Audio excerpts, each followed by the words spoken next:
Recording in progress. Be advised, recording is in progress. Welcome. Welcome to Lawless Podcast with Justin and Clayton. I'm Clayton. This is my buddy Justin. We're cool. We talk about things. We're pretty dang hip. We're smart. We're fly. All those things. Free fly. Pretty fly for white guys. Your mic dropped right at the last second. Uh, yeah, I said we're pretty fly for white guys. Yeah, for sure. The old Offspring song, if you're not hmm familiar with them. Oh yeah, I am. I've Yeah, I wasn't as hip on 90s music as I feel like you were. I came to Offspring later. Okay. Yeah. Uh, would you consider yourself a music guy, or are you more of like a? I am, but not chronologically, and not I'm not definitely not loyal to any specific genre. Well, but I mean, like, do you like just have you always been like into music? Okay. Definitely. Um, yeah, I've always been super into music. Like even as a little kid, Yeah. I've yeah, I've always got music on. Now currently the battle is if there's so much that I want to consume, like I'm hmm driving, do I want to listen to a podcast? Do I want to listen to an audiobook? Do I want to Yeah. listen to music? And a lot of times I feel like if I'm just listening to music, like I'm wasting an opportunity to do the Yeah. other things. And so I kind of go back and forth on that.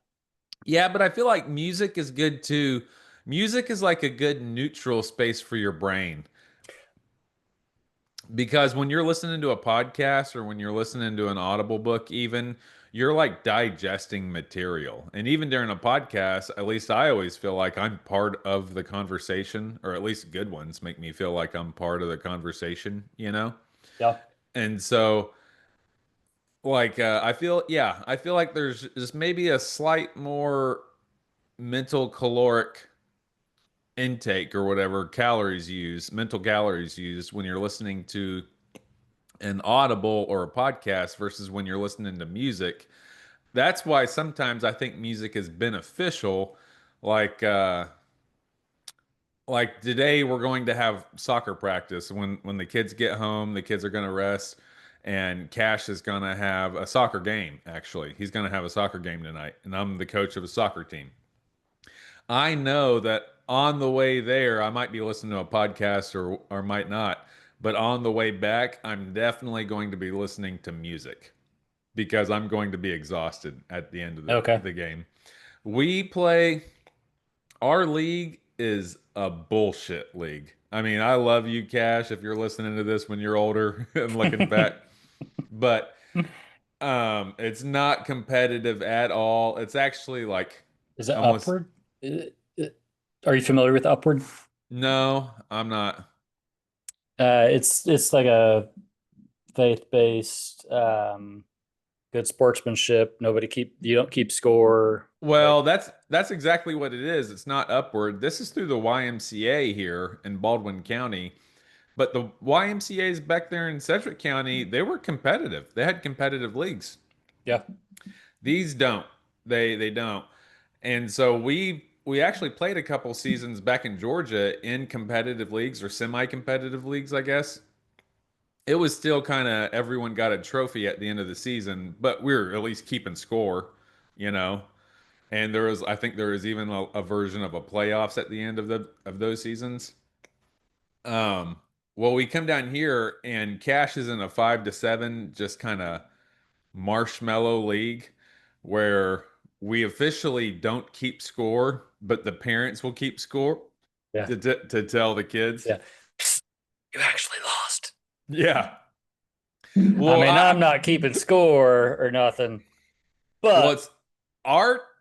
I got the hiccups because I'm dipping. um, I posted something today on my Facebook that you're probably not going to be able to participate in. Okay. Um, it's your own fault. Right. But we're not on TikTok. I'm not on TikTok. And I don't think you can see this. You might be able to, but I posted this thing from a guy, Dave, the comic book artist, I think is what he goes by, but he's got a doctorate in music, and he's a graphic artist. He draws comic books. He's got a doctorate in music, and he he'll write, like, he'll kind of storyboard uh, comics that go along with songs. And so I posted a couple today that he did for Radiohead, and so I don't like I guess this would go into music theory, but it's fascinating to me how, like, he shows the progression of the melody goes up as it's trying to, like, bring the story up, and then it comes crashing down, and like Yeah. they have these chords that are, they could be minor, could be major, so it's like confusing feelings, and it's connected to a line that's like a confusing lyric. And it's I was asking T-Bone about this. Like, I wonder, and I think probably Tom York from Radiohead would be someone who would, like, be hip to this. I wonder if they were doing this on purpose, or if they're Hmm. just like an artist like that. If they do it on purpose, or if it just comes out like they're trying, like they've got an emotion they want to convey, and it just happens to be I don't know what the chord is, D9 major 7, whatever. Yeah. Uh, like, you know what I'm saying? Like, if it just happens that way, or if it's intentional. But that's the thing about music that really is fascinating to me. Like, I think Yeah.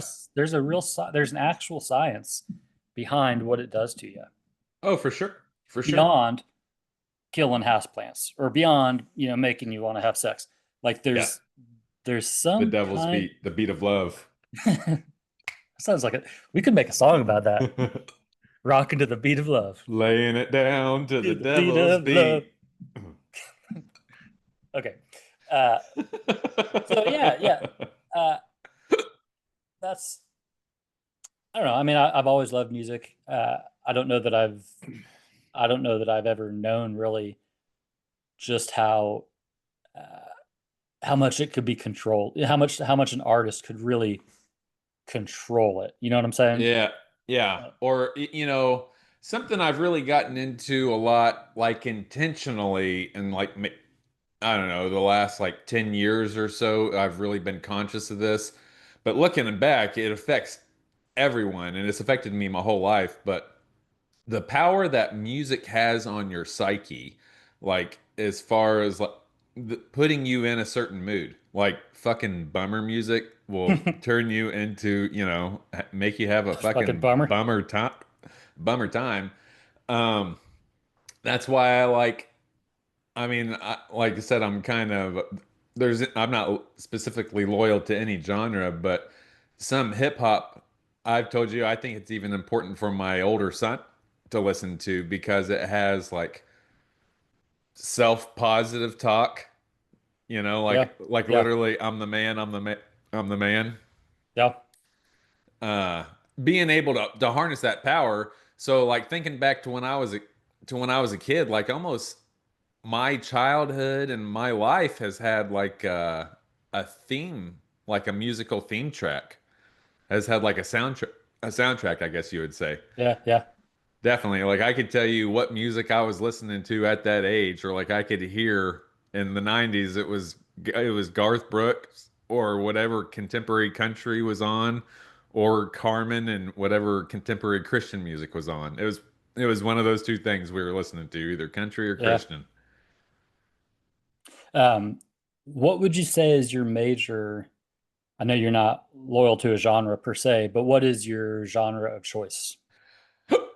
Gosh dang it.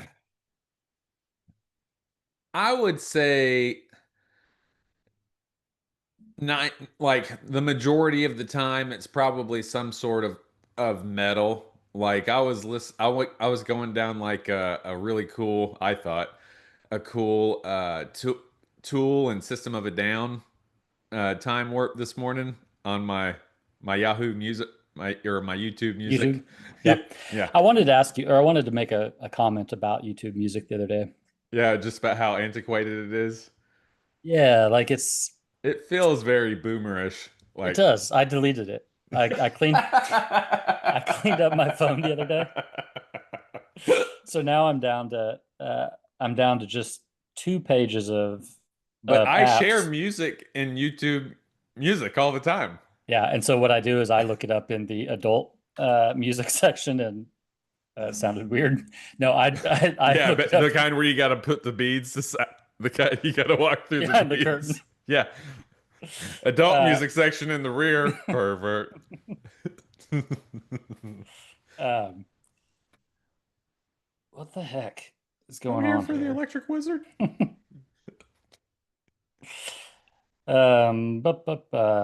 Sorry. Okay, I'm gonna put my phone down so I can concentrate on us.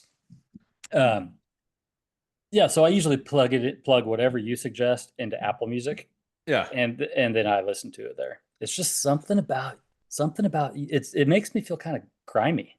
Well, it's free. Maybe that's it. Maybe I just like to pay for it. Yeah. I mean, it's the Like, same thing. no, It's music on I demand.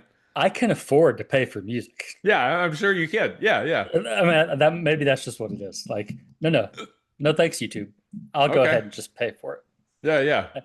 But or maybe it's the design. I don't know. Either way, every time you send a song through YouTube Music, I'm like, nah, we'll listen to Now, it on. what about sometimes I'll get a little bit edgy and I'll send a Pandora song. I deleted Pandora too. Jeez, Louise. But do you know why I deleted Pandora? Is the ads it's just too much. Like Mm. it was after every other song was an ad, and a lot of them would be ads for ad-free music. Huh. Like there'd be ads for Prime Yeah, for Amazon there's other Prime. platforms will advertise on Pandora sometimes. I've heard like Apple Music Yep. advertise on Pandora. I'm like, geez, Louise, cutthroat. Yeah. Um, so I'm an Apple Music kind of guy. I don't know. There's only been maybe less than a handful of times that they haven't had a song I was looking for.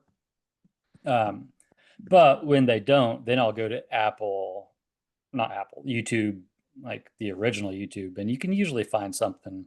Yeah. You can usually find it there. Yeah. You can always listen to music on just the regular YouTube app.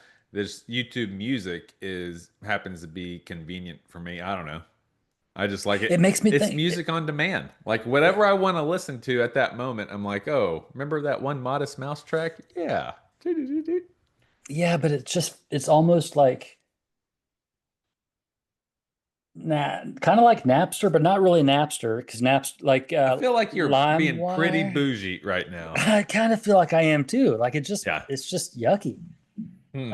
But I want to go back to Modest Mouse. I didn't know you listened to them. Yeah. What song was it, or what song do you like I better? can't even tell you. Well, I think maybe you got confused. I thought I said Modest Yahoo. Did you know Modest Yahoo? Oh yeah, you said Modest Mouse. Oh, did But I? both of them are cool. Modest Mouse has a song called Modest Mouse Housekeeping. would have been in my wheelhouse, but I couldn't have named any songs.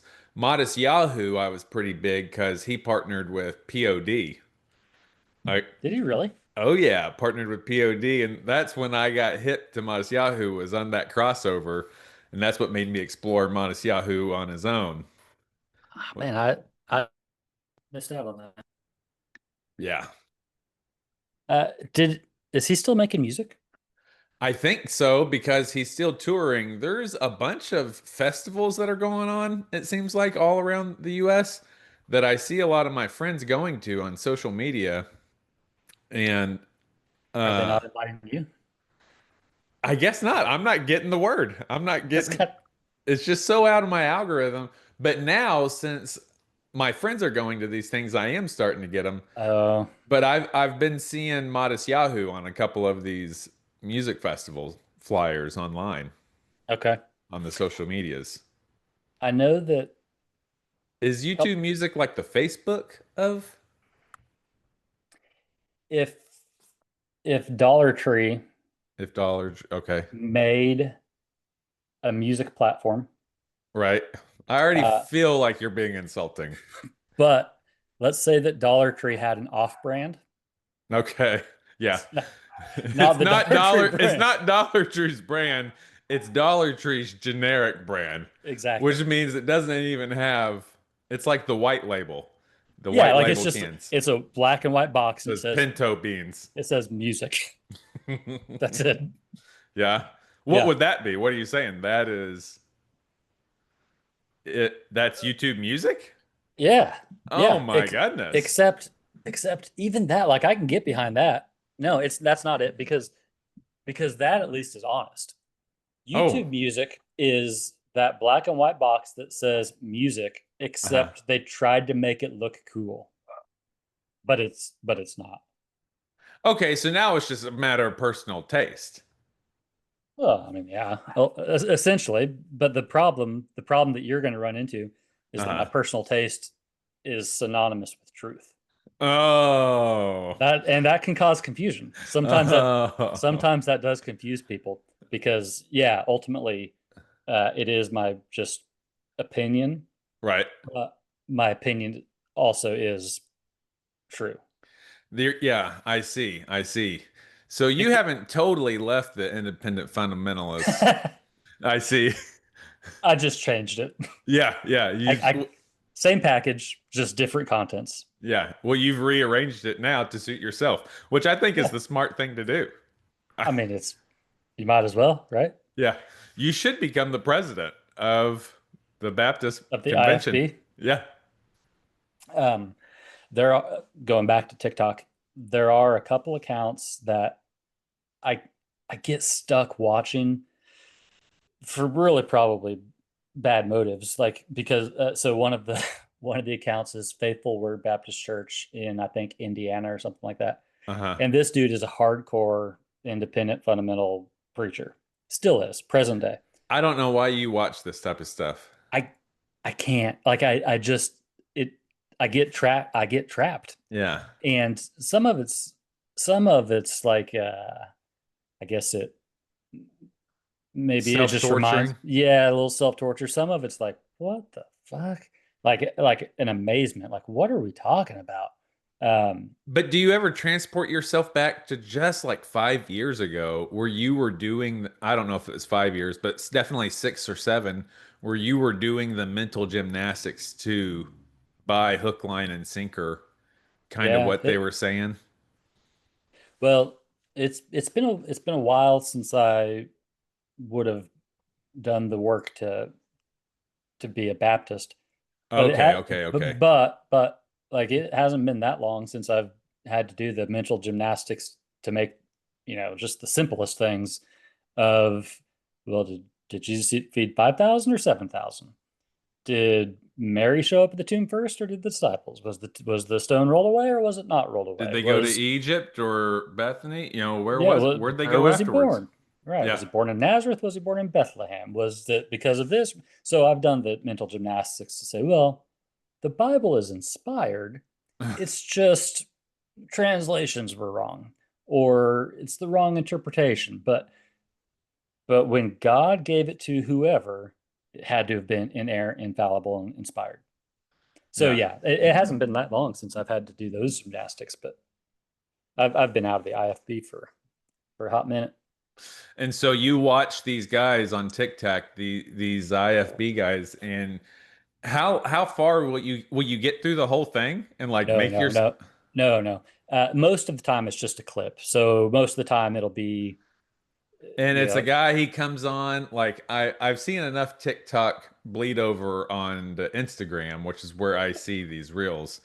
But like he'll bleed on to the side, there'll be dramatic music, and he'll say, I'm gonna go out on a limb and say it. I stand with the word of God. it's the same concept, except this particular one that I watch, it's no frills. It's like the dude's got his coffee cup Oh, up on the okay. pulpit. Um, you can tell a lot about a church, how crazy they are, by a couple things. One, by Okay. the length of their name. If it's Hmm. the first church of the firstborn, holy, blah blah, like if it's Uh-huh. more than a couple words, good chance they're Yeah. crazy. Yeah. But also, if the background, like the backdrop, if there's a backdrop, period, Right. they're probably crazy. But Oh, if what it's do you mean? A backdrop on what? the stage, like behind the pastor, Oh, okay. they're probably crazy. But if it's a backdrop of like The globe, the world.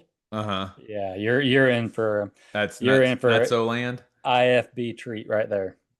What about, I've seen the globe sometimes. I've seen a lot of times a dove Oh yeah, or uh, the light shining down from the clouds. The fancy ones in the 90s, you'd see behind the pasture, maybe even like molding pillars. Pillars was hot for a while in the yeah, 90s. yeah, You'd yeah. see pillars on the stage, and behind it, you'd see a projection. Now, one thing I just want to throw in there, also the American flag and the Christian flag. Right. If you got a Christian flag on the stage, you're You in know for a what good I time. have a feeling you're going to see in a lot of these churches nowadays? There might be three flags up there. There might be the American flag, the Christian flag, You think and there's a MAGA flag? no, I Oh, think there's an Israeli flag. I think oh, there's a flag oh, of yeah. Israel. I'll bet you're right, I and I'll bet bet, it's like crisscrossed with the American flag. yeah, I bet they have them up there.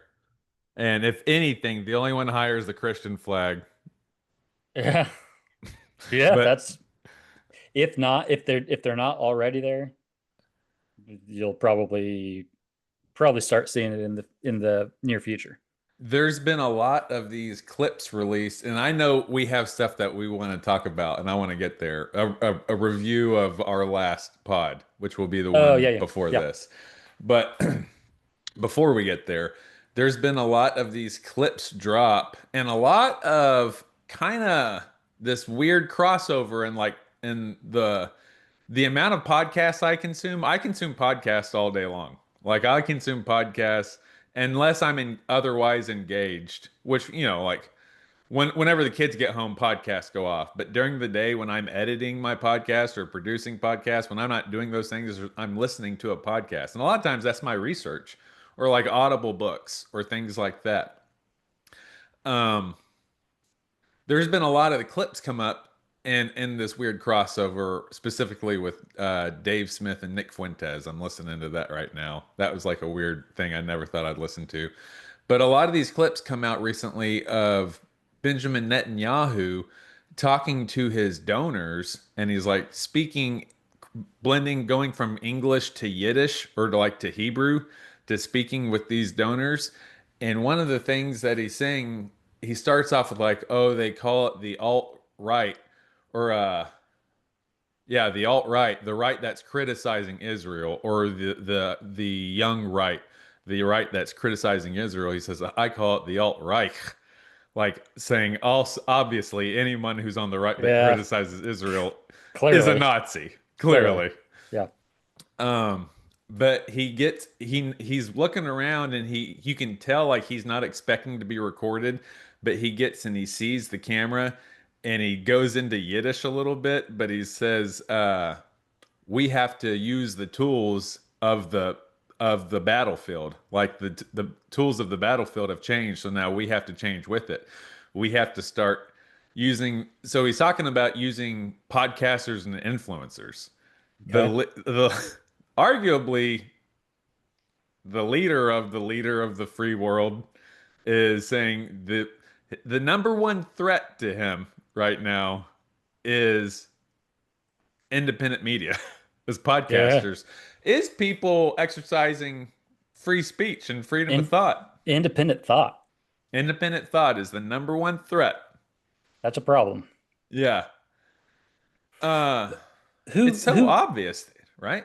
I've been hearing the name Nick Fuentes. Yeah. Who what is he? Who is he?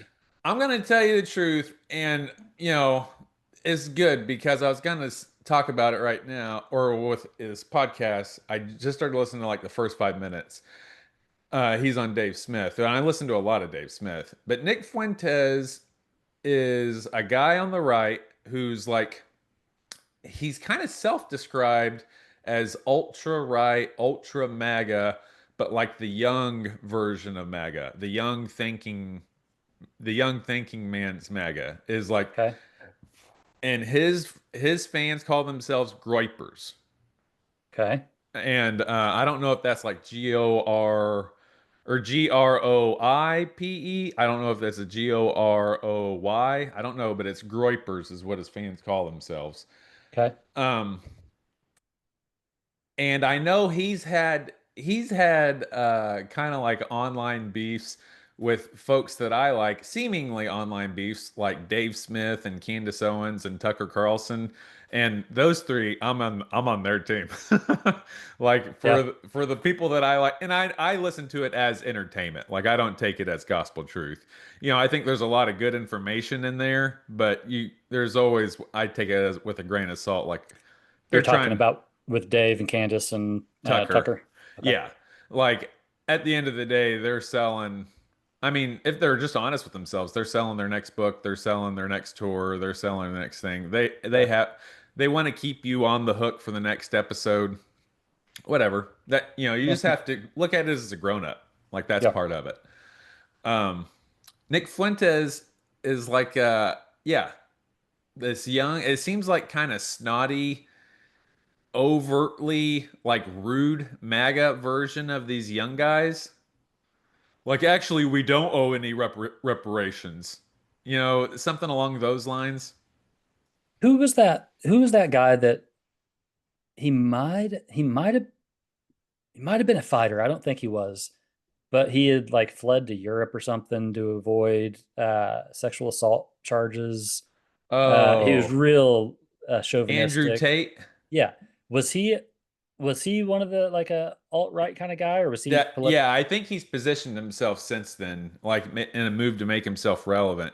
He was like embrace the asshole, art of seduction type guy, like the are they assholes always win. are they the same type of character? Nick Fuentes doesn't come off as an alpha male at all to me. Okay. And Andrew Tate definitely tries to portray himself as the ultimate alpha male. But I don't think Nick Fuentes tries to portray himself as that. Other than that, they're both, I think, from that needle of the right. I don't know Okay. how you're looking at this. From that needle of the right, they probably come from the same spot. Okay. Like So, unapologetic MAGA, unapologetic meme version of conservatism. is he still MAGA? I think so. Yeah. Really? Nick Fuentes? Yeah. Yeah, he sure is. Interesting. I think he's going down with the Trump train.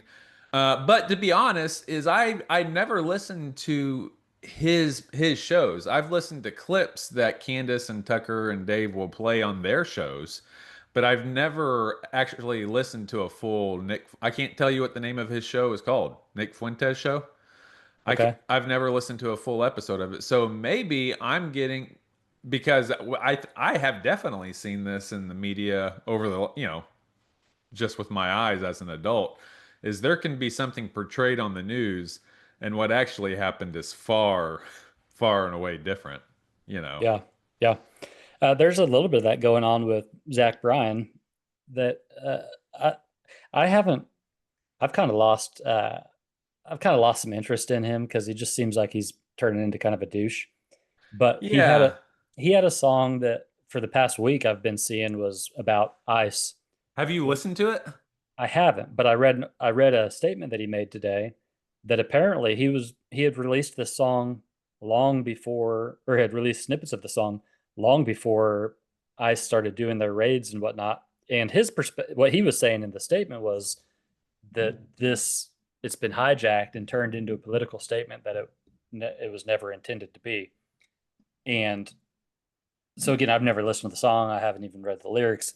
But to your point, that you can really get the the media or whoever, pop culture, can Oh get a yeah. hold of something and twist it into, And really run with it. yeah. Especially if there's like we've both been around enough to see the times change culturally on issues or like the times change on cultural issues. Uh like guys like us in our 40s, I think the biggest example other people listening would be like the slur for homosexuals now, the F word for slur for homosexuals. Back, wasn't too long ago, we used to throw that around a lot, and at least from my point of view, and I think a view of my friends, it had very little intention to do with someone's sexuality. Not none at all. None at And it all. and it was though now this is Yeah. it would not be funny today. But Unless it was. a couple years ago, that was a zinger. Yeah. A well-timed like bam. Yeah. That was gold. You know where it's But the best at now? It's the best on a fishing trip. It's the best on a fishing trip, and then maybe yours, there like you crack open a beer so you know it's gonna be a couple hours or whatever. You're in for a couple hours and you say, Jim, being a real. You drop it right there. And just don't let like then just talk about how Jim's being, Jim. yeah, like someone might just casually drop. But I think that's a good example of just like evolution, somewhat. Like things are like we don't laugh or we don't make jokes about things we used to. Just not because we're woke, not because we're whatever, but just because times change and you evolve with them. Well, and I never once wanted to actually hurt someone. And so whenever I Yeah, realized that, and like I said, that was never my intention, definitely. Like whatever, there's a bunch of words like that. Um Whenever you find out that actually that does hurt someone's feelings, like I remember I used to make, I used to throw around and like I'm not condemning anyone who does it, but like the R word for disabled people, I used to throw that around a lot in jokes. but not toward. Not toward, and Yeah, definitely like you would not. call. Yeah, yeah, yeah. So But yeah, um, I was making a joke like that toward one of my friends on a base actually went on a base we happened to be in Afghanistan, and I happened to realize later that someone who like walked by and did a double step when I was making this joke had a disabled son. Like yeah, like I had learned that later. Like, oh, I obviously never wanted to hurt his feelings or never wanted to make yeah, light of his kid's situation. So yeah, I mean, I've just grown. I would say I've just yeah. evolved a little bit. Well, I think that at least me and probably you maybe used to take an attitude of fuck your feelings. Like Yeah. it's not my responsibility. And I guess these days I'm just more like I just actually do care. Like I'm not. I think it's kind of an asshole move to just be like, well, I'm going to say what I want to say, and it's who cares if Yeah. it hurts somebody's feelings? Don't be a douche. Yeah, I mean, one of the things that has really changed, like, I don't know, I would say like in my worldview, but it's not in my view, just kind of like in my whole outlook, is how powerful positivity is, and not like in a woo-woo way, even though there's plenty of woo-woo language to talk about what I'm about to say, but like, I don't know, man, just like whenever you let go of the hurt, whenever you start to try to let go of the hurt, try to let go of all of the excuses, all of the reasons why nothing's ever worked out, and honestly just think about how grateful you are for whatever you have to be grateful of. You know what I mean? Like, well, at least I got my family, or at least I got something, at least I'm breathing. That that creates space for more positive things to come to you. Like you just kind of turn yourself into a magnet. And I don't know, like I'm sure that can be explained with other words, with prayer or with, you know what I mean, discipleship, Yeah, or with power of now, or whatever new age version there is. yeah, But I've just experienced it that if you once you can, man, that's probably one of the hardest parts, is getting to a point where you can first create distance between you and that negative feeling, like the hurt, the betrayal, the whatever the bad thing is. If you can start to put distance between you and that thing and just look at it and say, okay, well, I still have some positive things, it just creates it. You, like I said, you almost turn yourself into a magnet it opens the door, creates room for more positive things to happen. Hmm. And the opposite of that works too. So that kind of ties into one of the things I wanted to talk about with our guest last week. Yeah. But before that, I was thinking about this earlier this week, and I had asked a friend what she thought about this, and I'm just curious the difference between prayer, manifestation, spell casting, Yeah. what else? Like that sort of thing where you, Magic, yeah, yeah, trance, magic, all that kind of stuff. tantra, mantra.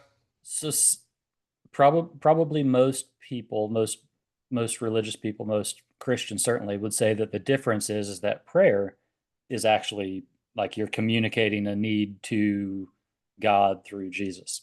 Uh-huh. In your perspective, is it all kind of the same thing?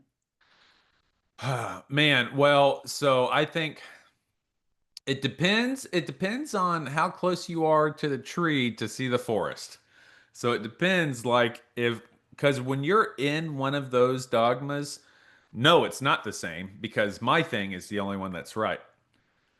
Okay. Because when I was a Western evangelical, I mean, when I was drinking the Kool-Aid, when I thought that was it, the difference is I'm talking to a living God. I'm Yeah. The talking to the difference crew. is I'm right. Yeah, exactly. The difference Yeah. is I'm right. The mantras, they're just whispering to themselves, or they're probably talking to demons. That's another thing they're doing. Or when people toss tarot cards to talk to a divine, higher consciousness, higher realm, they're actually talking to demons. It's stuff we literally said. Yeah.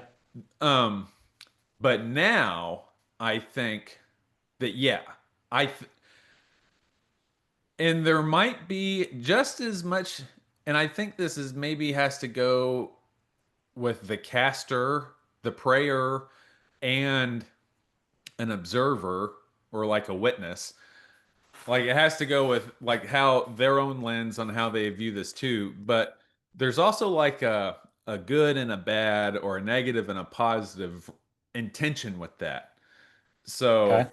um yeah, the difference between a spell, like a spell of vengeance, or I don't know what it is, like to punish someone. Usually it's like someone has wronged you, so you're going to wrong them back.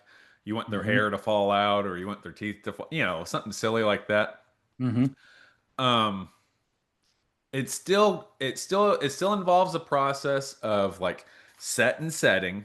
So they have to get like in the class. I'm not a Wicca, but like from my research, like my Google stuff, there has to be a set and setting. They have to set a circle. There has to be candles. There has to be something for protection. They have to do something to cleanse the space, like usually Hmm. lighting sage, um, say a prayer for protection. So calling on like your guardian angel for protection, calling on your ancestors, which I think there's something to that. I think even the early century Jews or people who would Palestinians, whatever, the people in the Old Testament, I think talked to dead people. Anyway, they would call on protection, and then so like they would get their set and setting, they would call on their spiritual protectors, and then they would it's even more powerful where two or three are gathered. So like if you can Hmm. get two or three of your friends and you can combine your intention Hmm. on a specific outcome, whether it's I want Justin to win the lottery or I want Justin to stub his toe when he's leaving his office. It's the power and the intention is where all the juice I think is coming from. Yeah. Like it's like it's harnessing an Yeah. intention. And I wonder, so, when I pray for uh Clayton to get a job or Clayton to get better, whatever, Yeah. I am harnessing my intention. And Uh-huh. so whether I pray it to God, whether I speak it out loud and just put it in the universe, or maybe I don't even, maybe it doesn't come out my lips, but I focus my energy on it. Hmm. I really feel like like it's all the same thing. Well, I like the idea of, and this was kind of reintroduced to me by one of my mentors recently about uh having faith in God about my son out on his own. But I think there is something to whatever name you want to use, or even if you, or even if this, even if you have to have this, but I've just found it useful to have an idea of someone to put it in the hands of. Like you say, okay, universe, I just give this into Yeah. your hands. Or like what was said was because I was talking to my mentor about something that he had already gone through. He's a granddad now, but about like the nerves I have of my kid, my oldest, my firstborn, going out into the world, about how literally if I'm not there to look out for every single step he takes, I'm gonna be nervous. Like it's just Hmm. an honest thing. And what he said to me was that you have to have faith that God loves your son just as much as you do. And God's looking out for him whenever you're not there. And at first, that was kind of hard for me to swallow. I was like, I don't know if there is a God looking out for him. You know what I mean? Hmm. Uh, because that's just an honest thought that I've had. But I think now, kind of in the same vein of like I determine my beliefs and I determine my intentions, the idea of saying, okay, God, or protectors, ancestors, whatever you want to say. Fate.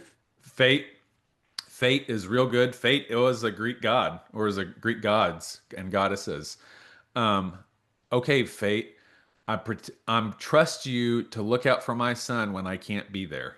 When I can't, I'm like I have to eventually because I can't be a nervous wreck. Because my personality is I will obsess and I will put myself into a constant anxiety attack to where you know the sky's falling. You know what I Yeah. mean? I'll get Yeah. there if I'm too worried about something that's completely out of my control, which is Caleb in Kansas, or Yeah. my kids, anyone outside, anyone really, period.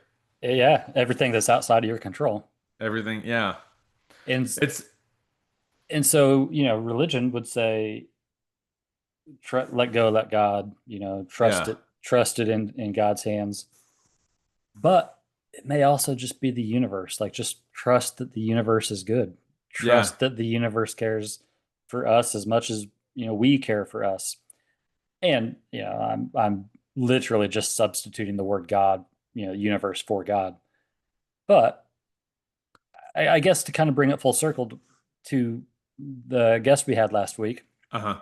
I wonder, he talked about uh, some of his experiences as a prophet, and Yeah. in that world, and you may have to explain it to our listeners because our listeners might not be familiar with it, but it really sounded like what he was describing sounded like the same thing that you could get and gotten. I've seen people get from palm readers, Yeah. and it just makes me Psychics, wonder. tarot card readers, Yeah. crystal ball readers. And he even said, and which, by the way, I'm so grateful that he came on, and I hope he's listening. I enjoyed talking to him. Yeah. But he even said, I think he said that he's highly empathetic, highly. Did he say that, or was I just imagining that? That he's able to read people, that he's able to, Yeah. yeah. Yeah, And he is that, definitely said lots about that. and so I wonder, is that it, or is it supernatural? Mm. Yeah.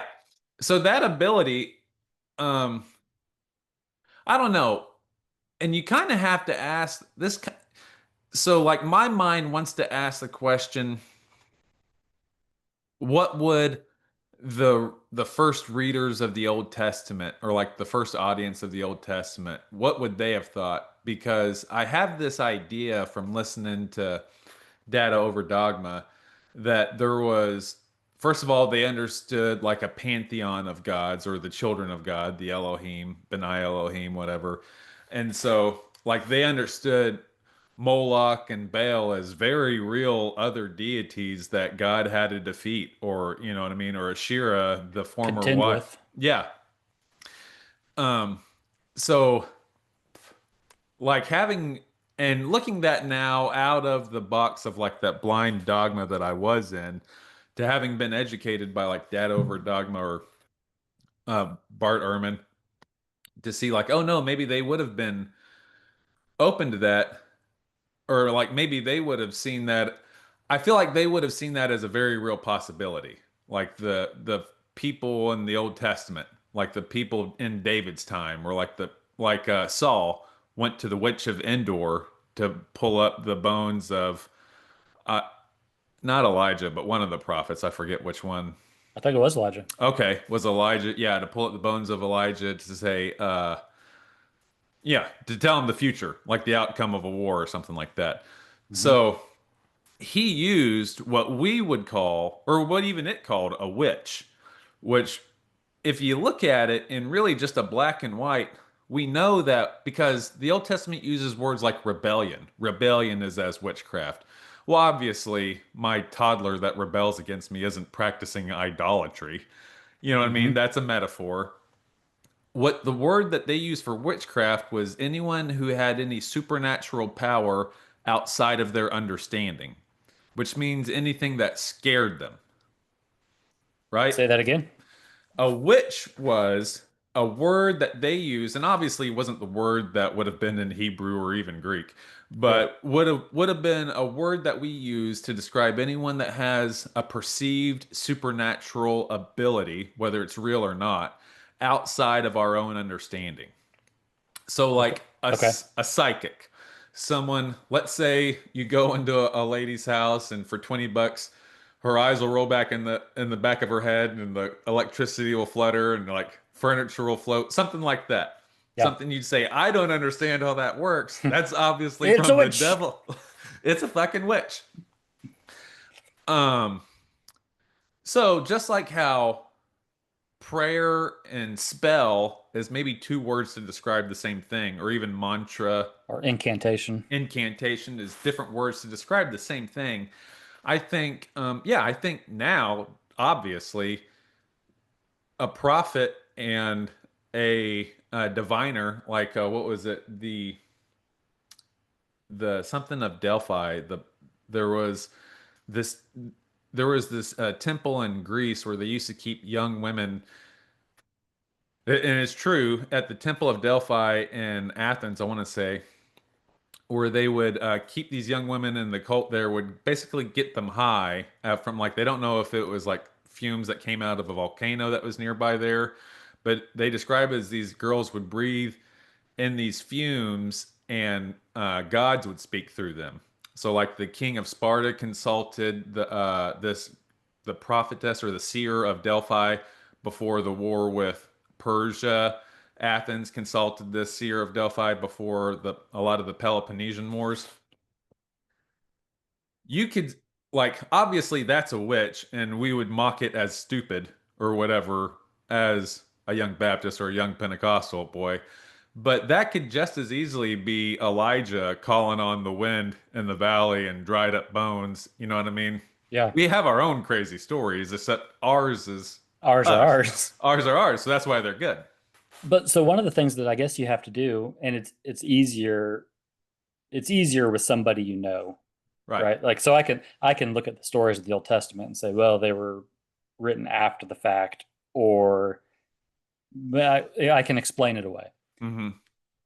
But I can't really explain away the things that Dan was talking about Mm-hmm. because there's only a couple options. Either one, he's lying, Right. or two, this happened. Yeah. And if this happened, how did it happen? Right. I don't think that he was lying. So that leaves me with like, Well, also, I think just and I kind of talked about this while he was on the pod.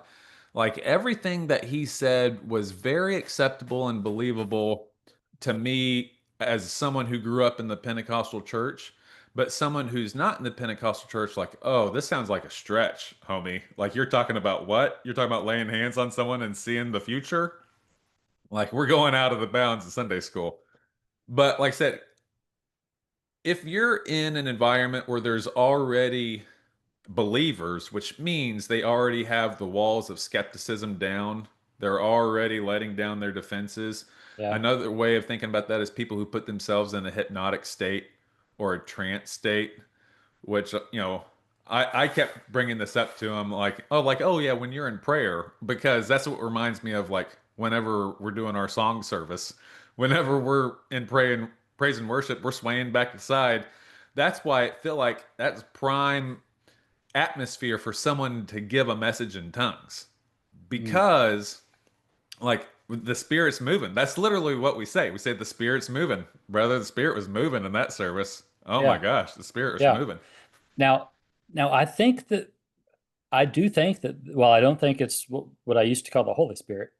I think that when you get a group of people together Yeah. in that environment and they're united in cause and in like they're looking for the same thing, I do think that that's palpable. I think that you Like they can were feel in it. the upper room in the book of Acts in the I day of think Pentecost. I think that you can feel something that you could call the spirit. Yeah. I felt God in this Chili's tonight, sort of thing. And so whenever he lays his hands on this woman and has this premonition, and also this is his memory he's going off of, however many years later. But whenever he says something that this is something positive for this woman's future that she wants to hear, it sounds really good for her to hear. And so she's going to go out on a step of faith and pursue something that's already a net positive. She's leaving an abusive situation. She's Hmm. getting her daughter in a better spot. Well, then she enrolls herself or enrolls her daughter in a school and happens to get a job. At least that's the story that we heard, and I have no Hmm. reason to not believe him. But gets a job from the principal of the school, and it's all good. He's saying that he's saying something positive that she wants to hear, and she's gonna find a way to confirm it. That story's gonna find a way to be confirmed. Interesting. I don't want to say that in a way to cheapen what he said, because No. there could still be a supernatural element to that. And, like, if it happened absolutely the way that he said, it sounds absolutely supernatural. But I feel like maybe even if she would have gone there and someone would have come out of the office and said, Chili's is hiring, and she would have gone to Chili's and gotten a job, that would have been like, oh, did you see God answer prayer? So then, how much of that is on the seeker?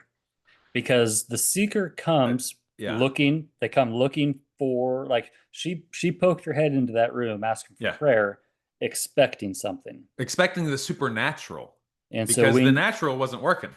so when you expect it, when you're looking for it, And someone maybe, gives it to you. yeah. Someone says, not only are you looking for it, I got it, sister. So maybe cast your net on the other side. Uh-huh. So this kind of gets into the manifesting. Like Hmm. if I believe that I'm going to catch a ton of fish when I cast this net on the other side, maybe, and then that's a little bit of a stretch, but it's the same concept. Maybe I can make that happen.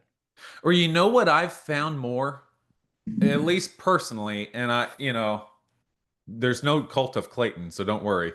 Not yet. But instead, not yet. Instead of the vibe of I'm going to catch a fish if I cast my net on this side, what actually catches more fish, and man, I can even explain this in a bunch of different ways, is actually when you come to the piece of I'm okay if I don't catch a fish.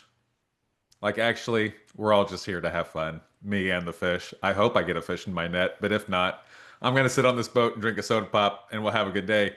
That's when you catch more fish. Because, so, like, how I felt it recently, because there's a difference. I felt like I've been in seasons in my life where I've prayed and I fasted, and man, I my heart broke for Mr. Danny. He told the story of losing his son when it was 11 days old, Mm. and he said he prayed and fasted and did everything the Bible said he should do. And the Bible said that if you knock, the door will be open to you, that if you seek, you shall find. So obviously, I must be doing something wrong.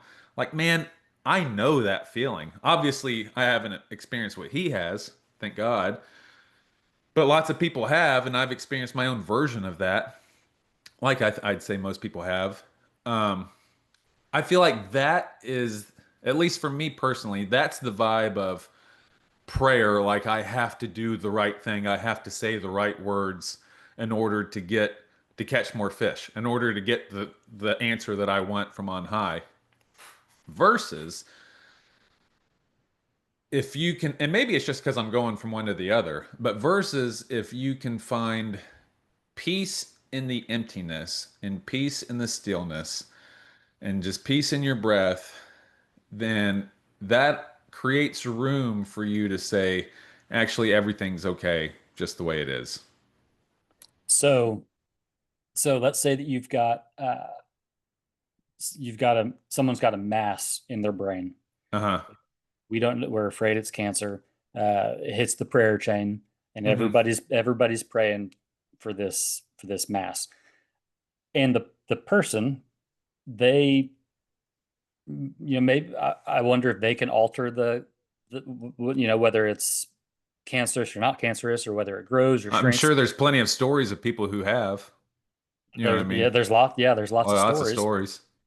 And so you just wonder if, yeah, you wonder if it's because of the prayer, if it's because of the harnessed intention, if it's just Well, because of, like, maybe it's just like when people, most of the time when people find out they've got cancer, they tend to go downhill pretty quick. hmm. And so it's kind of like when Jesus healed people, at least in the Gospels, he would tell them, "Your faith has made you well. Rise up and walk." And I really wonder if it, not that he did magic, but if the magic was people healing themselves, He gave believing, them the ability for their faith to make them right? well. Yeah, yeah. So like, if I feel like, oh, I can't do this, I'm not equipped, but you come along and Hmm. you say, I'm going to be with you. You can do this, and I can then do it because of Yeah. my faith in you, even though you didn't do anything. You just Yeah. I'm just encouraged here me. with you. Yeah. Yeah. I think that's definitely one of the best reasons I think one of the best arguments for keeping a creed religion. I'm definitely not an advocate for dogmatic belief in any one religion, but I think one of the things an established religion has going for it, like a net positive, is it provides a north star or like a guiding light, a set of directions. Because there's one of the things that, so that's what I'm saying is that's what religion does has going for it. Because I know there's one thing that won't help in that situation. If I have a tumor and I want to set a prayer chain, there's one thing that won't help, and that's the stress or Worry. like the worry. What's even worse than that, me starting to give up hope or me starting to just give in to this fatalistic whatever. That's the opposite of progress. That would be me giving up. I might as well blow my brains out. Or I don't know if I can Yeah. say that. I might as well end it. Yeah. Um, I don't like the idea. I would say I'm against the idea of religion as fire insurance. Like I don't like the idea of hell as a way to scare someone into behaving. But I like the idea of you don't have anything to lose if it's right. Like, I think the worst case scenario is there's nothing, and I'm okay with there being nothing. Like, I Hmm. think that's a conversation, but that's my problem. That's not your problem. That's no one else's problem. That's me accepting what I have. Hmm. So, the worst case scenario is you close your eyes and there's nothing. Anything other than that, I think because of the laws of how I've seen the universe work out, it has to be a positive. I think there's either going to be a heaven, like your version of heaven, or there's going to be a reincarnation. I think there's probably a pretty good chance of reincarnation, or there's nothing. Either way, if you have something forward to look to, something positive to look forward to, then that's going to help your situation. It's better for Hmm. me to be laying on my deathbed thinking, okay, I'm about to go to paradise, rather than thinking, oh no, the Holy worst. shit. What have I done? What have I done? Or, oh no, the lights are going out and what have I done with my life? I think there's something positive in saying, okay, I'm going to the next chapter, whatever the Yeah. next chapter is. Um, like I said, but I don't think, I think the idea of fire insurance Christianity, I think, is pretty abusive and manipulative, and Yeah. something that we could do without in Yeah. 2025. Yeah. Unfortunately, it's uh, I really dog on Christianity a lot, and I don't mean to. Yeah. Unfortunately, that's a made like that's you really can't have Christianity without it, or Yeah, at least traditional Christianity. it's hard to imagine Western evangelical Christianity with like the type of American Christianity, I'd say spanning multiple denominations, but like just as Americans would understand it, you can't have Christianity without hell. It like you just Mhm. can't have it without us. So we actually used to.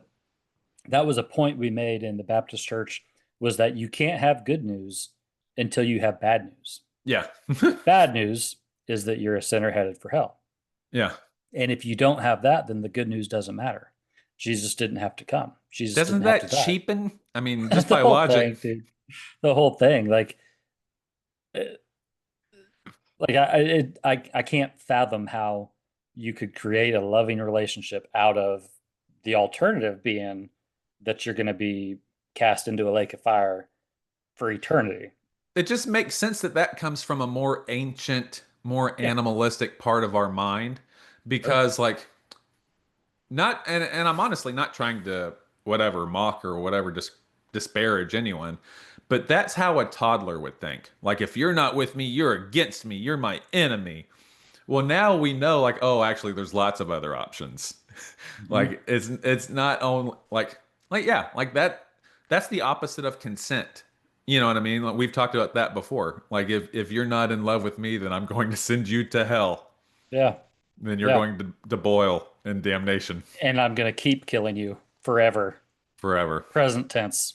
And it depends on what particular brand of cult you could have. Maybe your family could be punished too. Your family Yeah. might have some generational curses because of your wickedness. um, so I jumped over this, and Yeah, we're I kind of want getting you to off track. clarify this. In my brand, my lineage, we didn't believe in prophets. We believed that the gifts ceased with Yeah. Christ. So the gifts of healing, the gifts of tongue, But the what gifts about the of disciples? prophecy. Uh, there were apostles that had special gifts, and they died with the apostles. Okay. So we believed that the perfect in 1 Corinthians 13 was I don't remember if it was the Word of God or if it was Jesus. It might have actually been the Bible. So in 1 Corinthians 13, it says that all of these things will be done away when the perfect has come. And Uh-huh. so we interpreted the perfect as either the Bible or Jesus, I don't remember, but it had already come. And so Hmm. then prophets and healings and miracles and signs and all those kinds of things, those were outdated. So in my culture, prophet wasn't somebody who foretold, it was just somebody that was an asshole because a prophet could could be an asshole, and I'm just a prophet. I'm just calling it like I see it. Don't Oh, don't get mad at me. but there I'm were just no modern prophets in the Baptist church. no modern prophets. So Yeah. we had we had spiritual gifts that it's looking back on it, it's kind of like we treated them like Isn't it funny? Oh, I'll let we you we finish. we, we treated them like astrological signs. Uh-huh. I'm a mercy. I'm a prophet. I'm a teacher. I'm a helper. And I don't remember how many there were, but Discernmentship. yeah, there were these categories of what are you? I'm a Uh-huh. discerner. I'm a giver. I'm a blah, blah, blah. Hmm. Yeah. Yeah. I mean, it even goes back to, I mean, this train of thought goes all the way back to the Bible itself, like on the deconstruction train, because like Western evangelicals, Western evangelicalism and Christianity, and I would say all faiths to a degree, have to negotiate what the black and white rules are versus how they're going to live their actual life. Like we've made lots of concessions as Christians in the Old Testament. We eat ham. We let our wife in the house when during her time of the month. We mix linens and cotton. We Mhm. we do lots of things. We eat If your shellfish. donkey falls in a hole on Sunday, you'll probably go ahead and pull him out. Sure, we laugh at those because that's the old covenant. We're under the new covenant. But there better not be any queers. Or there better not be anything that I decide to use on myself. Like Yeah. forever it was usury until the 59ers we decided usury was okay and we're all right with usury all of a sudden. Yeah. You know, there's always going to be convenient there's always going to be a convenient excuse for you to negotiate. Yeah. Yeah. Yeah. So what is a prophet Oh, in your background? Like what is he talking about? okay. So a prophet would be someone. So yeah, in the Pentecostal background, there were very the age of spiritual gifts was very much alive and well in the Pentecostal world. It was kind of our whole thing. It's what we built our whole identity on. Um, most present among them was the gift of unknown tongues and the gift of interpreting unknown tongues. But there was lots of other gifts beside that, like discipleship or pastor, preacher. I don't know how much of it was biblical and how much of it you just heard is like tossed around in the vernacular. But like people would say their spiritual gift was like discipleship or like youth ministry, or they'd say my spiritual gift, and then you'd hear prophecy Hmm. tossed around there too. And it's just something that you understood as not I say it I laugh because like it sounds silly, but almost as like a superpower. Like looking back on it, you would say like, Hmm. "Oh, that's silly. That's our superpower." And my kids are about to come in the door. They just got off the bus.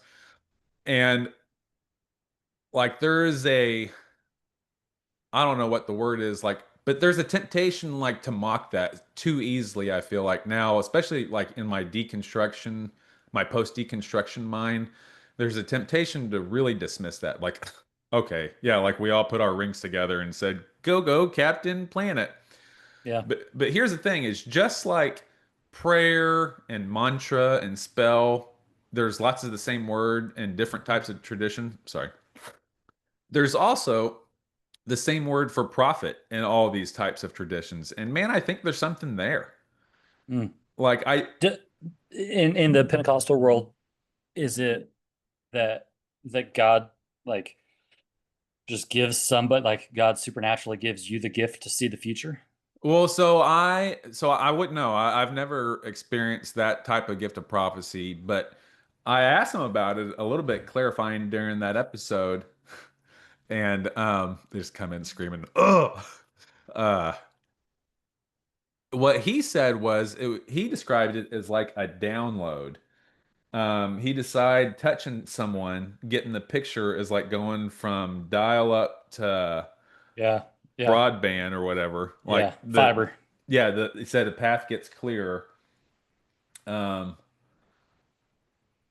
oh yeah, and he said he sees it in his mind's eye.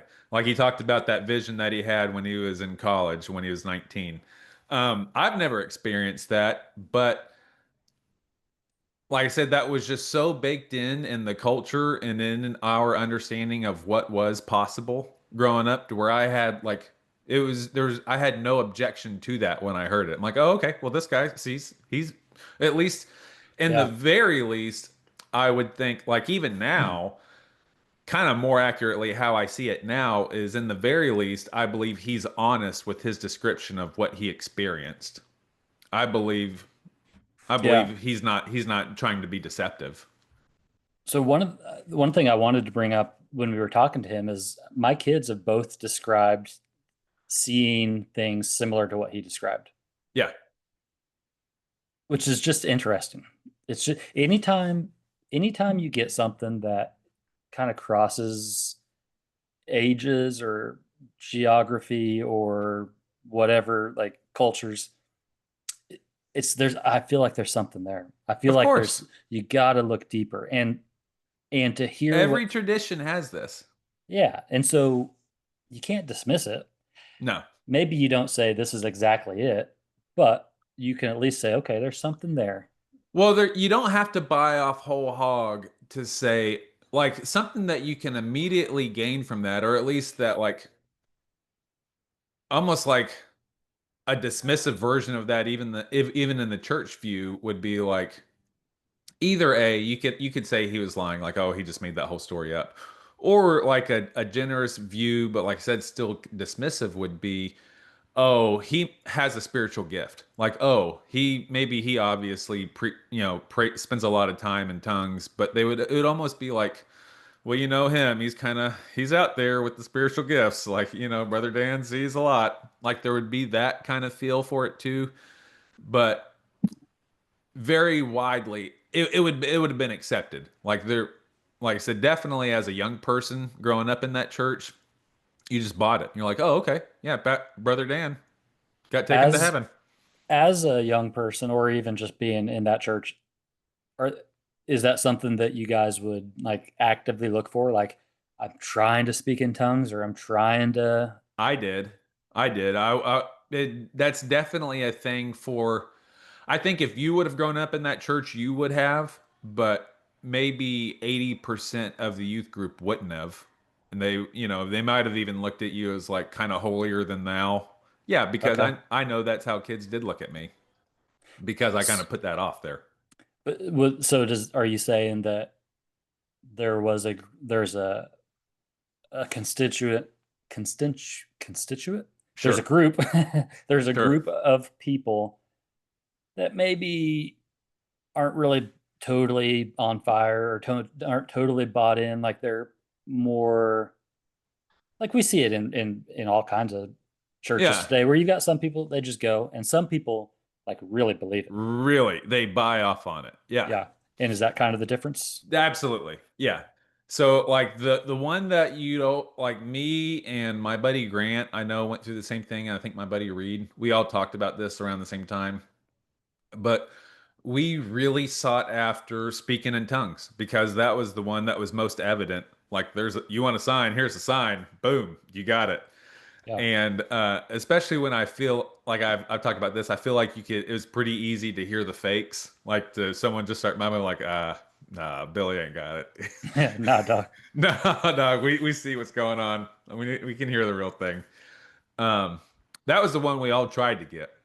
But when you hear like you hear the other versions of that would be like supernatural gifts of prayer, of like answering prayer. Like you'd hear people of like I heard guys, not Mr. Dan, but like I could hear a Mr. Dan type guy in my church say he laid a hand on a printer at work or a copy machine at work that was acting up.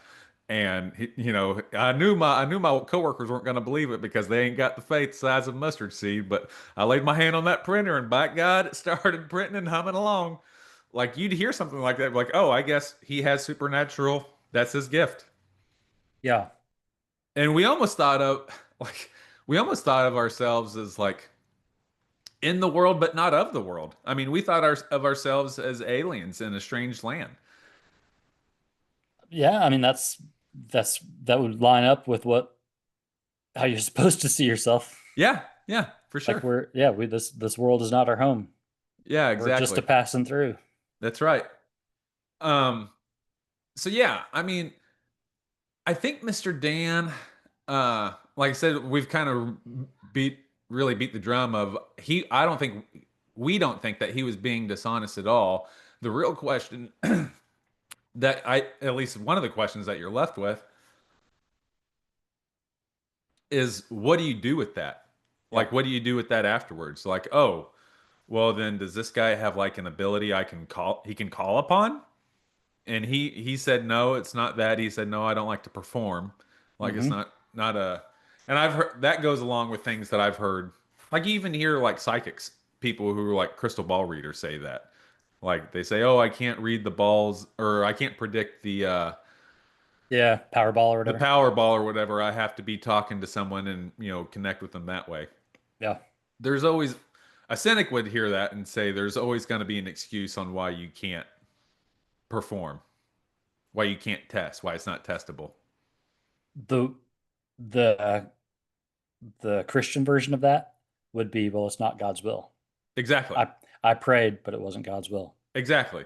So he even said that I might be wrong, but God's never wrong. So Yeah. so so that's the way out.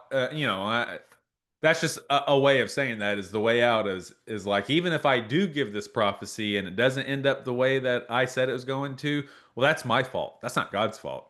Yeah. That's a problem with with the way that I saw it and the way that I interpret it, which would be the honest answer I feel like they would give. Yeah. Or it could be twisted to where it's your fault. Yes, You know, you weren't obedient. you didn't have the faith.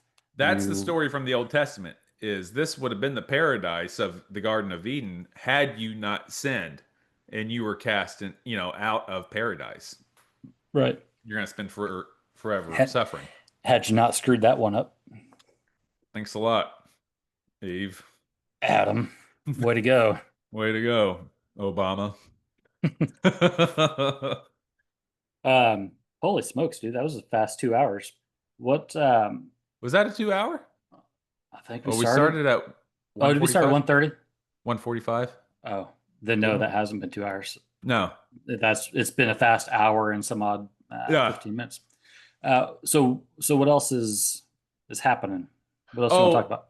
well, so I was gonna say there's been a weird we kind of hit on it already with Nick Fuentes on Dave Smith. I'm interested. I haven't listened to the rest of the podcast. I'm going to maybe tonight or actually probably tomorrow with the kids home. My day's pretty much booked as soon as I'm done with this. Yeah. Um, but it challenged me as a listener to just see it because I felt like because it challenged my tribe. Like, even as open-minded as I like to be, or at least as I like to imagine myself that I am, as like a libertarian. I'm not a Republican or a Democrat. I'm a libertarian. Like, Yeah. I'm an I'm independent above thinker. both. Exactly. Well, he brought on someone. So Dave Smith brought on Nick Fuentes, someone who I, at least on a very surface level, disagree with. Like, I'm almost like appalled by. I'm like, ugh, why would you bring him on your show? But man, like, with just a little bit of self-reflection, just a little bit of self-reflection, like, I immediately recognize, like, ugh, dude, that's what you criticize with everyone else. Like, they're so dumb for not seeing your point of view. Remember? Like, maybe Mm, I can be a little bit smarter by looking at least considering someone else's point of view. And I've thought about how how blessed, and just because we've been kind of speaking in that world for a while, how blessed we are, or like how much we benefit from having like T-bone in our world, or at least points of view that would challenge our otherwise what we otherwise know, yeah. and how beneficial that is. Yeah. Sometimes it's uncomfortable. Most And of the time it's uncomfortable, it can be at least until you learn to appreciate it. Uh, then you learn to enjoy it. yeah, but I think that maybe it's uncomfortable when you see it as a threat, Yes. because if you see this part of you as your identity or Uh-huh. your everything, and this person has an idea that challenges that, well, now I risk losing myself. And And what you're really scared of is that they might be right. They yeah, might say something that could really challenge how I see myself.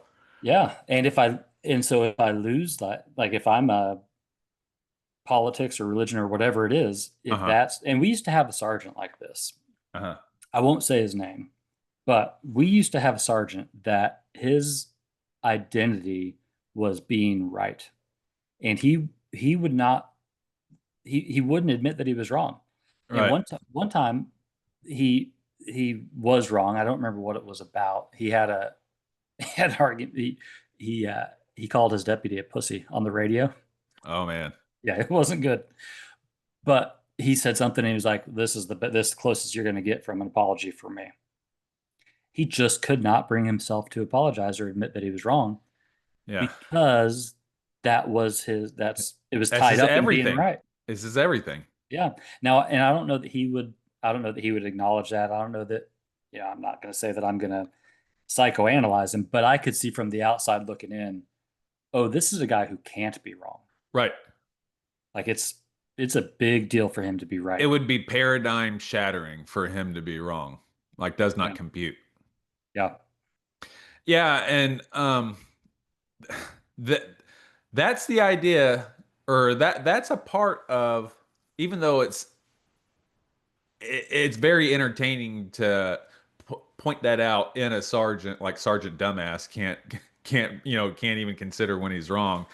But man, it's uncomfortable when you see that in yourself. And so For that's real. yeah, when you It's start to see it. always it's always more fun to point this out in other people. Exactly.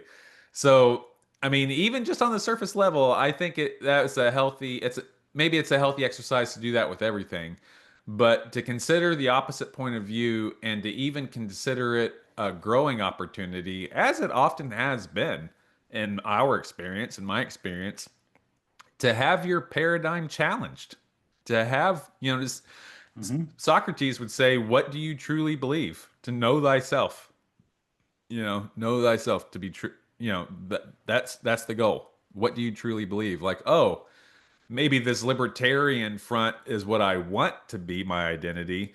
I don't want to be challenged by him coming on here and saying something that, oh, might actually make sense and might make me have to shed some of that identity. Yeah. So I think that this is all generally, I think, pretty suspicious. But let's say that somebody challenges you Uh-huh. and your response is, don't ever question my fill in the blank. Uh-huh. That's a real position of weakness. It's a real position of weakness. And I saw that twice here recently. One was Dan Crenshaw, Uh-huh. and the other was Pam Bondi. Dan And Crenshaw's having a hard time lately. in both of them, that you know, and I'll be honest, that with the Pam Bondi one, it was the she was having a conversation with, I don't know his first name, Blumenthal from, I think, Uh-huh. California, and he just looks like a villain. Like I that like guy, Max. I that like guy's Max Blumenthal a lot. he's a fucking Bond villain. I That like him guy, a lot. I don't like him. Okay. Uh, But to be honest, just based off of his appearance. 100%, Okay. 100%. Okay. Good. Good. Good. And I'm a bit of a prophet. I can Okay. tell that guy's a dickhead Okay. just by looking at him. Just by looking at him, it's your Yeah. spiritual gift. So, I don't know, I don't even know what he said, but she said, "Don't you dare question my integrity." And then, with the other one, he says, "Don't ever question my faith." Hmm. And I think that I even said this as a supervisor, like, I want to be questioned, because if you can't question me, then I don't have real authority. I have a little bit of context about that Dan Crenshaw one too. Okay. But yeah, I mean, Jocko talked about that. That makes you only a stronger leader to have your authority questioned. Yeah. Because if it's wrong, you need to know that it's wrong, or else you're not serving the mission, then you're just serving your own ego. And if you can't be questioned, then again, it's just, I think You're not a real leader. it tips your hand that Yeah. you're not confident in your hand. And that you're not standing on firm ground because the Yeah. ground should be able to defend itself. Um, oh man, I had a point to pivot to after that. Crenshaw. Crenshaw. So Tucker's been talking about Crenshaw. Crenshaw hates Tucker apparently hates Crenshaw. Tucker goes ham, as the kids Uh, say. He Tucker has pointed out Dan Crenshaw's hypocrisy since Crenshaw first took office. Like I remember when Dan Crenshaw was running for office in Texas, he was making the podcast rounds. He came yeah, on he Joe was on Rogan. Jocko. Hmm. He was on Jocko. He was on Andy Stump. Andy Stump is he was Dan Crenshaw's like Bud's instructor. So like he built all this credibility with the veteran crowd, the first The responder Bros. crowd, the bros. Um, was a Republican in a Republican state. I think the outgoing guy, like it was his time to go naturally, so he just slid in there. But he ran on all these very Trump-esque things at the time, draining the swamp, ending corruption, Epstein files, ending insider trading, like everything that we love to hear. He ran on, immediately went inside and became basically a lobbyist of Kellogg, Brown and Root, Raytheon, Northrop, like The started War Machine. the war machine. Immediately started pushing for wars in Ukraine. He's still the biggest advocate on the Republican side. Him and Lindsey Graham are the two big advocates for war in the Ukraine. As soon as there's any brown person pops off around Israel, they're calling for war with them for everyone that Israel doesn't like. They're advocates for these forever wars. Um, he he famously is like slightly behind Nancy Pelosi on their stock market earnings since they've been Really? in. Yeah. I didn't know that. I always hear about her. I never hear about him. Yeah, exactly. Well, that's the one that's real convenient to bring up is Nancy Pelosi, but Crenshaw has profited very much from these deals. He's famously palled up with a couple of these ultra Christian, ultra MAGA billionaires in Texas that fund everything. And they're the group that's pushing for 10 commandments in every classroom, for the criminalization of Delta 8 and for all the legalized versions. Just the stupid bullshit. You know, the type of Republican that just needs to fucking go away. Go away, please. Yeah, they're that, but they're also the same people that aren't voting for releasing the Epstein files. They're super tight with APAC. Everything APAC says goes as law. They're super tight with Israel. No daylight policy between the U.S. and Israel. It's just um, it's just complete hypocrisy and corruption. Like he's become a multimillionaire off of $175,000. Someone questioned him at that press conference on his Christian values that he likes to throw out there, even though he's like publicly an alcoholic and a womanizer, I think. Um, he'll throw out his Christian values. And so this I think it was a journalist, but someone in the crowd said, "How can you stand behind these Christian values if you're promoting Israel's destruction and genocide of the Palestinian people?"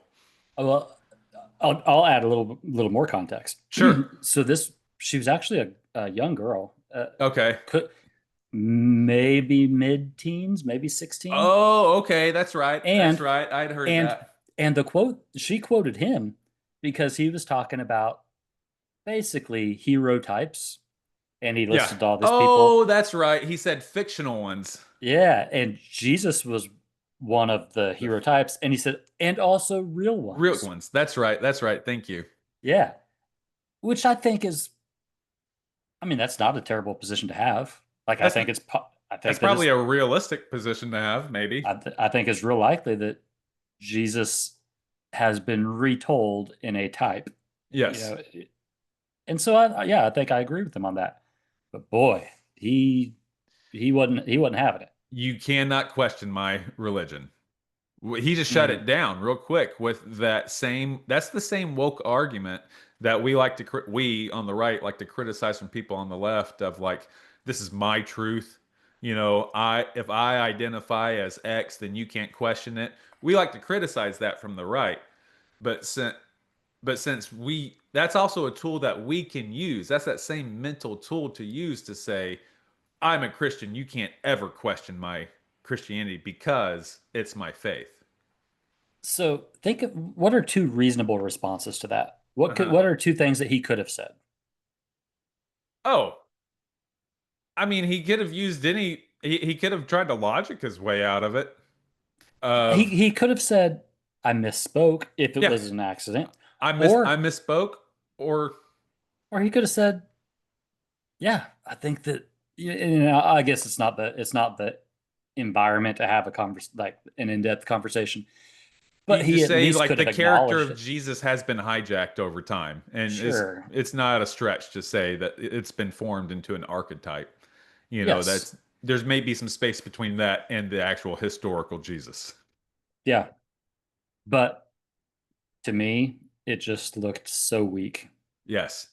That's the same thing as saying if you criticize the government of Israel, you are anti-Semitic. That's that same logic. And Yeah. you can't say that it's bad if they do it and it's okay for you to then use that same tool. Like fair's got to be fair.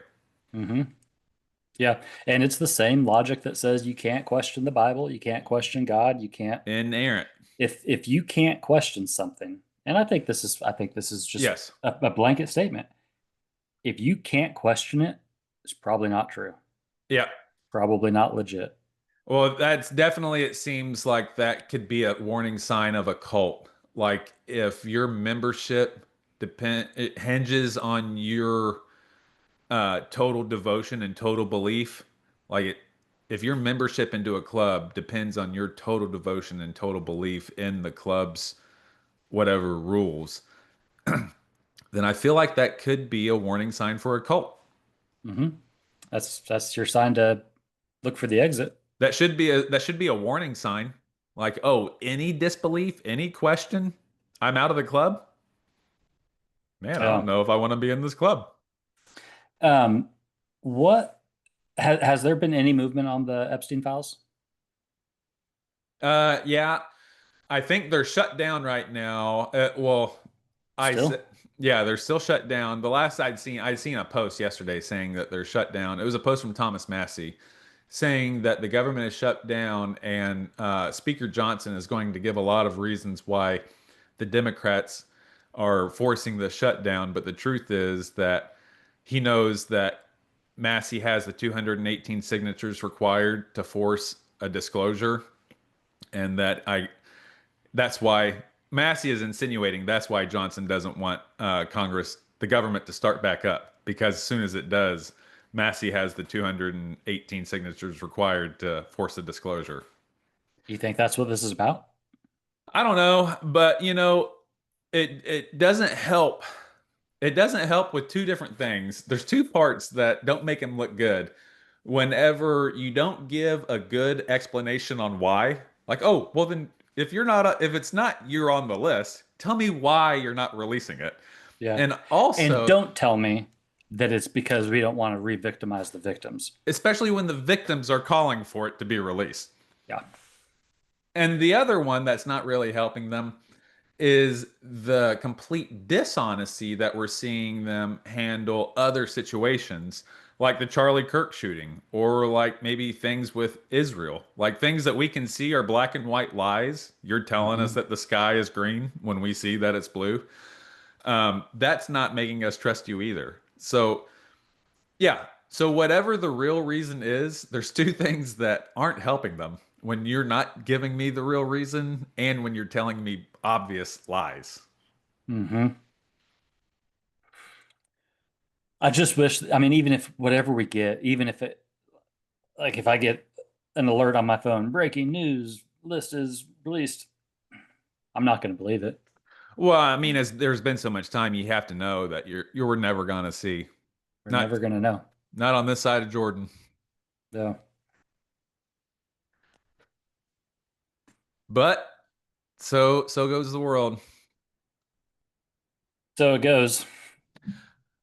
But I do think it's worth so another question you can ask is like, well, what do you do with all this? Like, do you just give up hope and like, oh, the world's run by satanic pedophiles? Or is there something that you can dive into yourself to give yourself hope? Tax evasion. Tax evasion was one That's of them. that's Selling drugs, that's the the criminal answer. life, the criminal life. You really ran with that. That was quick. Yeah, You absolutely. didn't you didn't miss a beat. I saw where you were going with that. Selling drugs, petty theft Prostitution. with consenting adults. Um, or like something else besides those things is you could get into like a religious practice or a meditation practice or like a philosophical practice like stoicism. Something to devote your esoteric mind to, even your spiritual self, if you want to get a little bit deeper, your spiritual self to. And something that I think is fun that we explored with Mr. Dan is that no matter what tradition you're in, there's levels to this thing.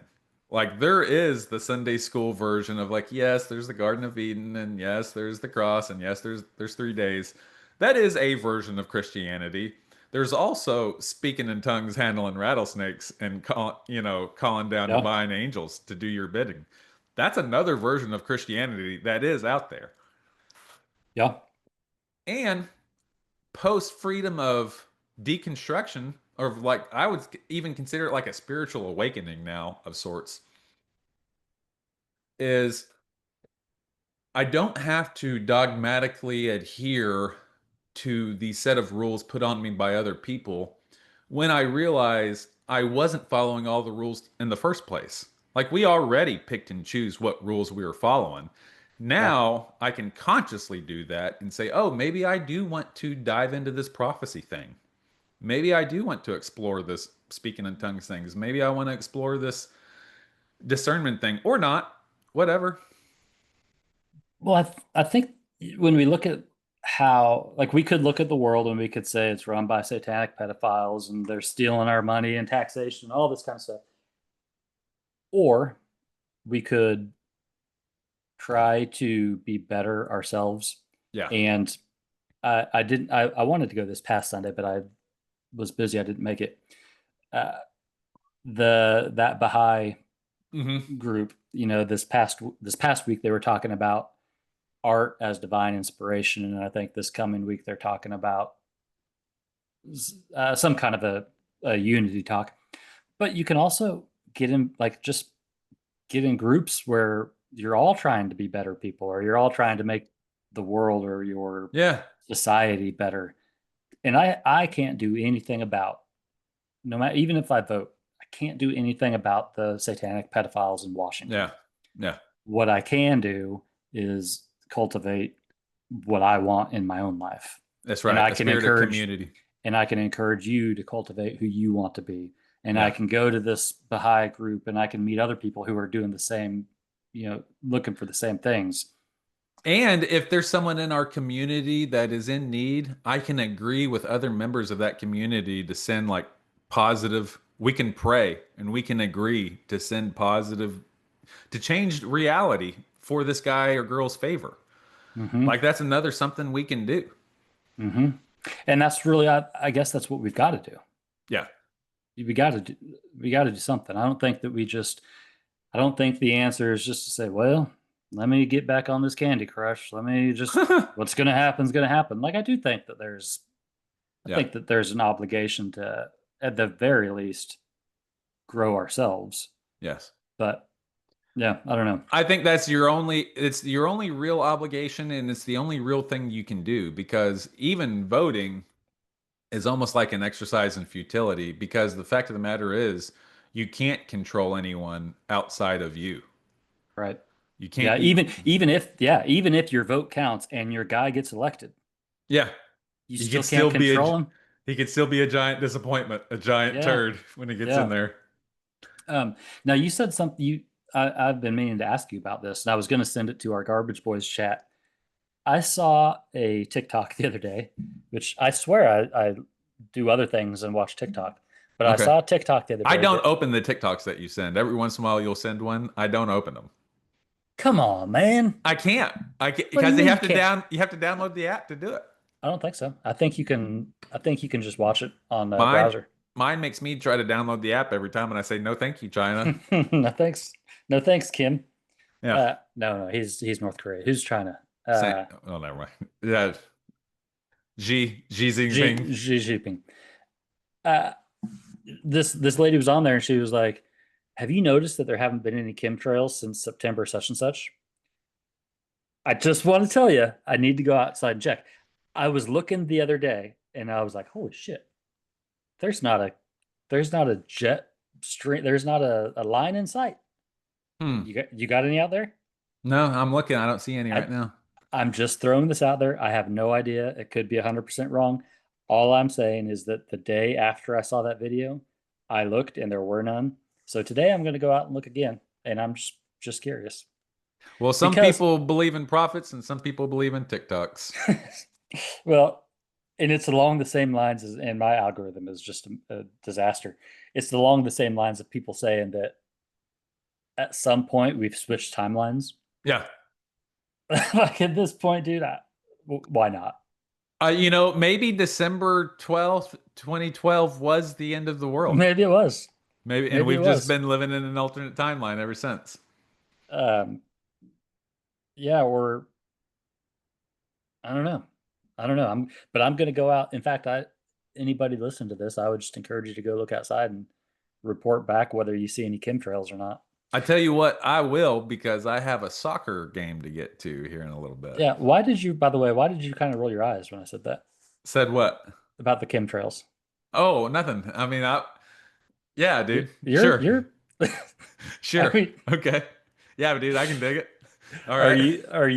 you aware of the Do I think that they're spraying chemicals on us to do what? kill I mean, us? they don't have to. Everything that we consume is in microplastics. Microplastics are doing it. Everything that we're doing is What about what if they're controlling the weather? Oh, well, I think they are doing that. Maybe they stopped doing that as of September. Maybe Uh, they stopped doing that with the flood in Texas. well, I think there's something to that. I think that was a part of the flood in Texas was Yeah, geoengineering. I think yeah, there's an investigation going on in Congress about that, or there was whenever we had a Congress. Um, yeah. but anyway, I'm gonna have to jump off here. Okay, I'm gonna go look at the sky. Okay, sounds good. Report See back. ya. Bye. Bye.